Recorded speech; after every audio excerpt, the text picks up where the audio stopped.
Hello বন্ধুরা, তোমরা কেমন আছো? আশা করি সবাই ভালো আছো। আমিও ভালো আছি আমার পরিবারের সবাইকে নিয়ে। বন্ধুরা, আমার বড়দেরকে প্রণাম, ছোটদেরকে অনেক অনেক ভালোবাসা জানাই আমার হৃদয়ের অন্তঃস্থল থেকে। সবাই ভালো থাকো, ঠাকুরের কাছে এই কামনা করি। চলো বন্ধুরা, রান্নায় যাই।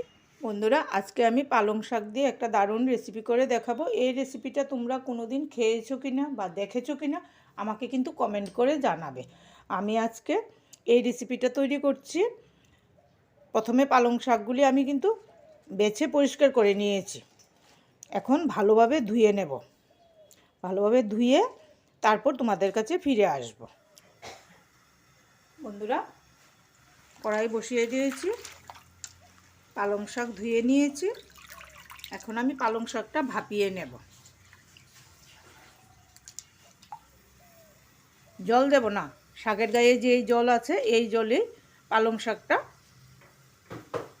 ভাপানো হয়ে যাবে।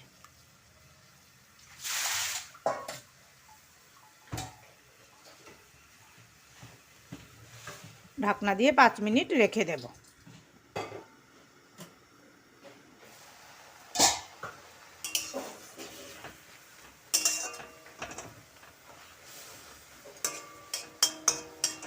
বন্ধুরা, একটু নাড়াচাড়া করে দিলাম।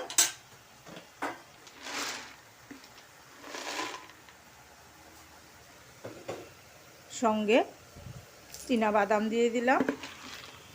বাদাম আমার ঘরে ভাজা ছিল, তাই আর ভাজাটা তোমাদের সঙ্গে শেয়ার করলাম না। সঙ্গে বড় সাইজের একটা টমেটো,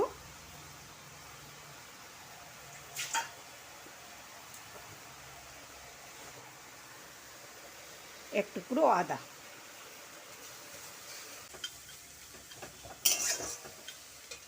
বন্ধুরা, কিছু মিষ্টি কুমড়ো নিয়ে নিয়েছি। মিষ্টি কুমড়োগুলি আমি এইভাবে কেটে নিয়েছি। এখন তার মধ্যে হলুদ,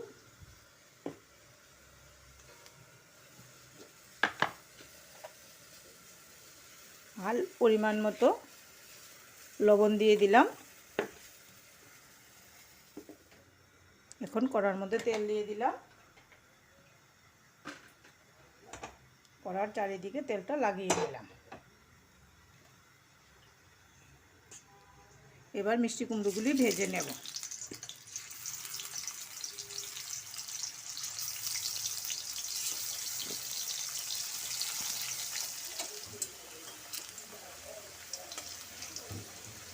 বন্ধুরা, আমার কুমড়া ভাজা হয়ে গেছে, এখন তুলে নেব।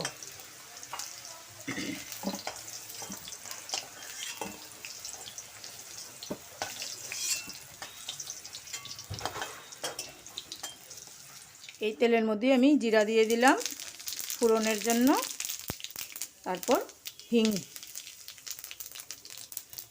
তোমরা যদি হিং পছন্দ না করো তাহলে এখানে রসুন বাটাও দিতে পারো। রেহান দিদিভাই হিং পছন্দ করে না। রেহান দিদিভাইকে বলছি তুমি রসুন বাটা দিয়ে দিও। এখন পেস্ট যে করে রেখেছিলাম সেই পেস্টটা দিয়ে দিলাম।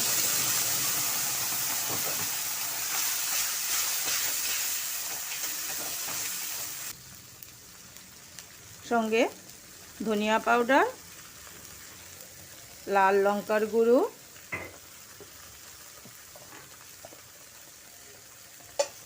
জিরা পাউডার আর অল্প হলুদ পাউডার,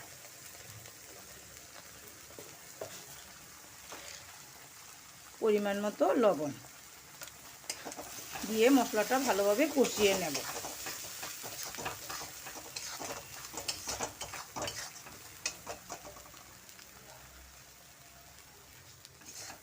বন্ধুরা দেখো, মশলাটা কি সুন্দর কষা হয়ে গেছে। এখন আমি সামান্য চিনি দিয়ে দিলাম।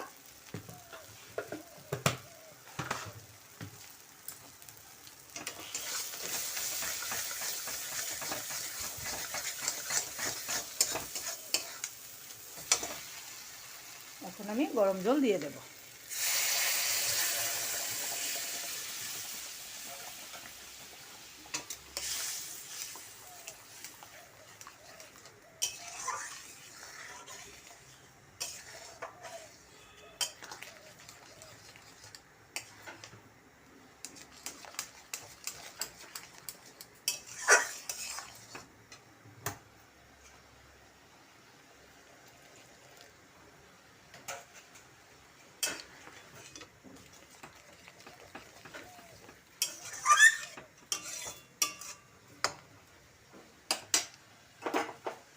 এখন কুমড়ো ভাজাগুলি দিয়ে দিচ্ছি।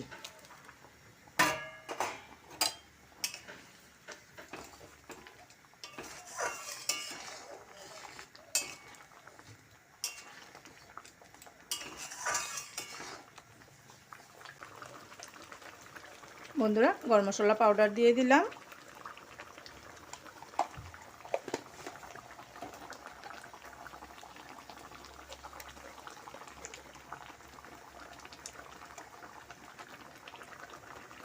এক চামচ ঘি।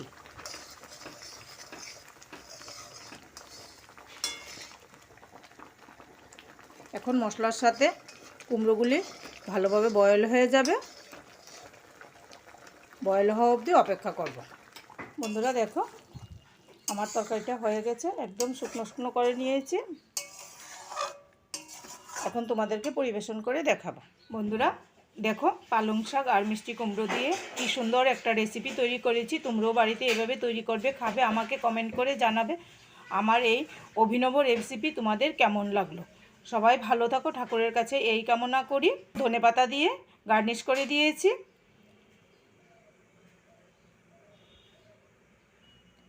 বন্ধুরা এখন বিদায় নিলাম।